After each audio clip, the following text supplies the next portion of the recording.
Hey guys, it's Vanessa, and I have a delicious recipe featuring brie to show you today. And I'm super excited about this one because it is so delicious. So if you are looking for a quick app or an evening snack or even a reason that you don't have to cook dinner, this is a great one that looks fancy. It looks like you spent a lot of time on it. It makes you just feel good, right? This is the one, and it's super cheap. It is very easy, delicious. It checks all the boxes. Let me just say that, okay? So we're going to start off. Yes, I did pull it out of the microwave. Okay, so it just takes a few ingredients. It takes some cranberries, about a quarter cup. These are the dried ones. So I usually keep these on hand. So if you keep these on hand too, it makes it super convenient. A quarter cup of sliced almonds. Now, because I did not have a full quarter cup of the almonds, I added in some pecans too. Pecans, however you pronounce it, okay? So I mixed both of them in there just to give it a little bit of extra flavor. You know, you can mix and match some of these different things and just play it by ear, right? We also have some brown sugar and some of this cinnamon that I cannot pronounce. So if anybody can pronounce it, please put a voice clip for me because I can never figure it out, right? I'll show it to you one more time. Maybe you can figure it out, okay?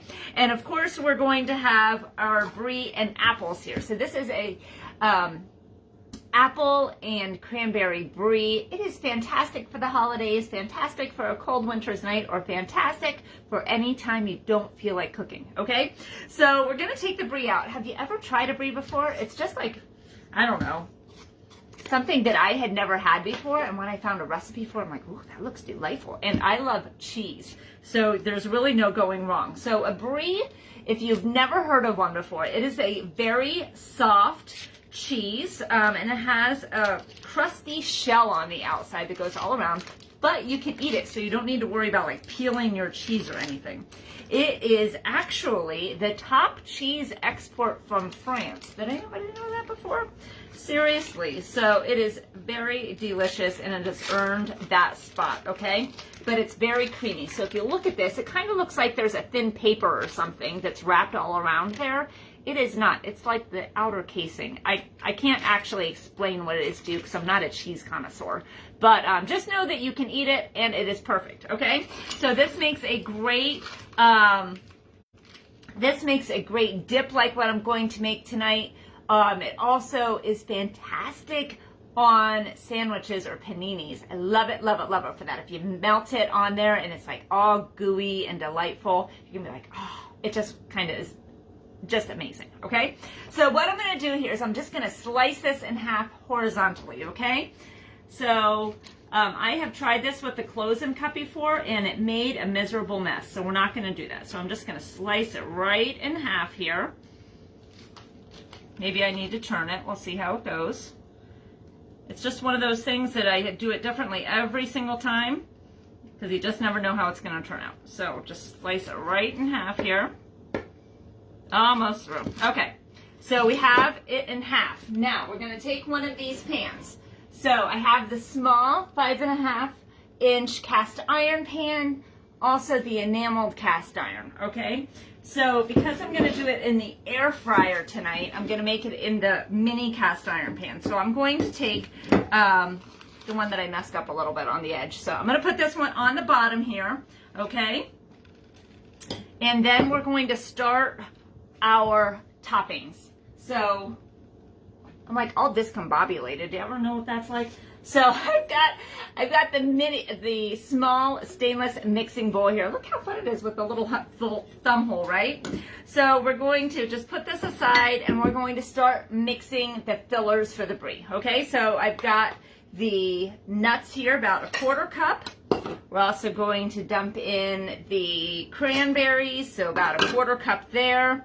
Now, I have to show you this. Have you seen this thing? This is the Twix-It clip. You can use it for your chips. You can use it for your hair. Look how stylish this is.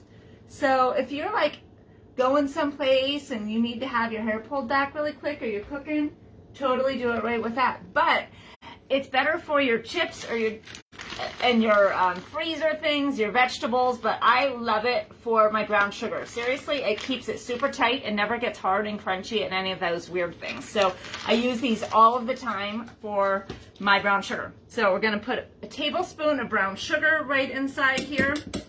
And I love these measuring cup, little measuring spoons. Aren't they cute? They all snap together and you don't have to wash them all if you're only using a couple. So I'm going to use about a 1/4 teaspoon of the cinnamon with the name that I can't pronounce. So let me just show you real quick too about these spoons. They've got this flat bottom on there, so you can just sit it right like this, and it's just going to stay in place. So perfect. Okay, so I'm just going to give this a little bit of a spin right here. Chop it up a little bit. Now I do have some butter that we're going to add in that's melted in just a moment, but we need to get the apple ready, okay? So we're going to use about half an apple. So we have the apple core here. So you could use the apple wedger if you want. You can certainly do it by hand, but this is fun, okay? So we're just going to, let me just show you this. So it's got this piece that just kind of pushes out, and we're going to stab right through the core here. So you want to make sure that you're using a surface that's easy for you to get a little bit of leverage on. And look at that, just pulled it all right out. And now I'm just going to plop, and it just pops right down. How fantastically easy is that? So you can use this for putting caramel in the inside and making a delicious treat like that, or making apple dumplings. Just get creative with it, okay? So let me just slice up the apple. Just gonna use half of it here. Now you could use the food chopper. I'm just gonna keep it real simple tonight. Just use my paring knife. It doesn't have to be perfect at all because it's going to be just an easy dip, okay? So, plus, you've seen, I don't have a dishwasher. So we're just gonna do as much of this simple and by hand as what we can, so we don't have to worry about any cleanup, right? That is the winner for me. So this is gonna be a great evening snack in our house. Maybe substitute for dinner, who knows, okay? So throw these right inside here. I left it a little bit bigger. Again, doesn't really matter. You can do it as fine or as coarse as what you want. I'm going to pour some of this butter right on top, about 1 tablespoon melted. Give it a little bit of a spin. And this is how it looks. So again, you can chop the apples up finer if you want. Totally fine. Did you get that right? So let me take this here. So these little cast iron pans are cute, aren't they? So I've made cobblers in them before. Those breakfast things, and when you go out to the diners or the restaurants and you can have your home style potatoes with all the fixings in here. I love it for that. So we're just gonna pour about half of the filling right on top here, okay? And then we're going to put the other side on with the rind side up. Just plop it right like that and cover it with the rest, okay? So if it spills out of the thing, goes inside the pan, it is totally fine, because here's what's gonna happen. When it's cooking, the cheese is going to melt and get all ooey and gooey, and it's going to like all form in there together, and it's going to be even better. So I love my flavors all mixing like that. So let me just focus on putting this on here. It is going to look gorgeous. Do you ever just like to cook fancy for yourself? Sometimes I just feel like it. I made an amazing recipe that I had found at the apple orchard when we went the one year, and it was for apple and brie panini. You mix up like maple syrup with some mayonnaise. It was kind of weird, but it tasted fantastic, and you slice this brie on top. Oh my word, it like totally changed my life. I could eat all of it. I'm not going to give you any nutritional information on this. You probably don't want to know. I don't know either. I'm just going to ignore it, okay? So we're going to cook this in the air fryer. If you're doing this in the oven, you need to preheat the oven to 350. Who's got time for that? When you get hangry, you want food, right? So I'm just going to put this rack in here. I've got it on the middle rack. And because this air fryer has a bake setting, this makes it even better, right? So we're going to turn this to the bake setting. Automatically defaults to 350 degrees. We're going to turn this down to about 13 minutes.